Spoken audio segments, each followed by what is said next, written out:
Bismillahirrahmanirrahim. Assalamualaikum warahmatullahi wabarakatuh. Saya Chandra Pratama, NIM 2030502158, kelas 2052 BPIE dengan dosen pengampu Ibu Hartika Utami Fitri MPD dengan mata kuliah Psikologi Konseling. Baiklah, di sini saya akan menjawab ataupun mengerjakan tugas ujian akhir semester saya dengan menjelaskan materi kelompok yang telah saya perjelaskan.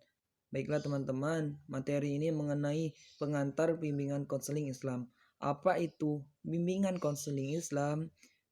Baik, saya akan menjelaskannya, yaitu bimbingan dan konseling berdasarkan pasal 27 Peraturan Pemerintah nomor 29 sampai 90.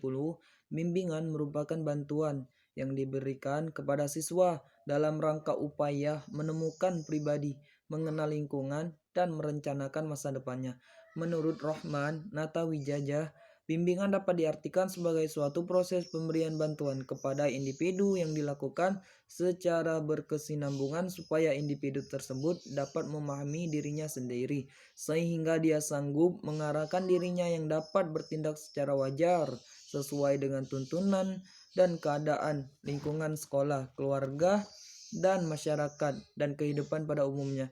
Menurut Muhammad Surya, bimbingan adalah suatu proses pemberian bantuan yang terus-menerus dan sistematis dari bimbingan kepada yang dibimbing agar tercapai kemandirian dalam pemahaman diri dan perwujudan diri dalam mencapai tingkat perkembangan yang optimal dan penyesuaian diri dengan lingkungannya. Edwin C. Lewis 1970 mengemukakan bahwa konseling adalah suatu proses di mana orang yang bermasalah atau klien dibantu secara pribadi untuk merasa dan berperilaku yang lebih memuaskan melalui interaksi dengan seseorang yang tidak terlibat atau konselor yang menyediakan informasi dan reaksi-reaksi yang merangsang klien untuk mengembangkan perilaku-perilaku yang memungkinkannya berhubungan secara lebih efektif dengan dirinya dan lingkungannya. Islam. Istilah Islam dalam wacana studi Islam berasal dari bahasa Arab dalam bentuk masdar yang secara harfiah berarti selamat, sentosa, dan damai.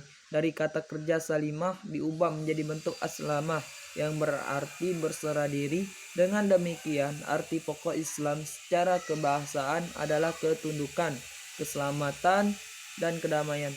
Secara terminologis, Ibnu Rajab merumuskan pengertian Islam, yakni Islam ialah penyerahan, kepatuhan, dan ketundukan manusia kepada Allah Subhanahu wa Ta'ala.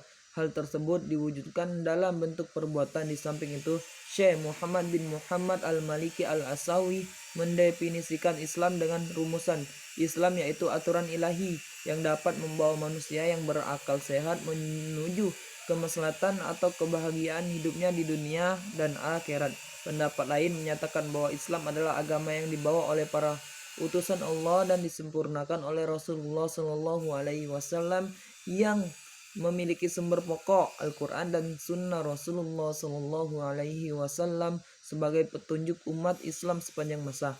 Nah, adapun teman-teman, tujuan bimbingan konseling Islam secara garis besar, tujuan bimbingan konseling Islam dapat dirumuskan untuk membantu individu mewujudkan dirinya sebagai manusia seutuhnya agar mencapai kebahagiaan hidup di dunia dan di akhirat. Sedangkan tujuan dari bimbingan dan konseling dalam Islam yang lebih terperinci adalah sebagai berikut. Yang pertama, untuk menghasilkan sesuatu perbuatan, perbaikan, kesehatan, dan kebersihan jiwa dan mental.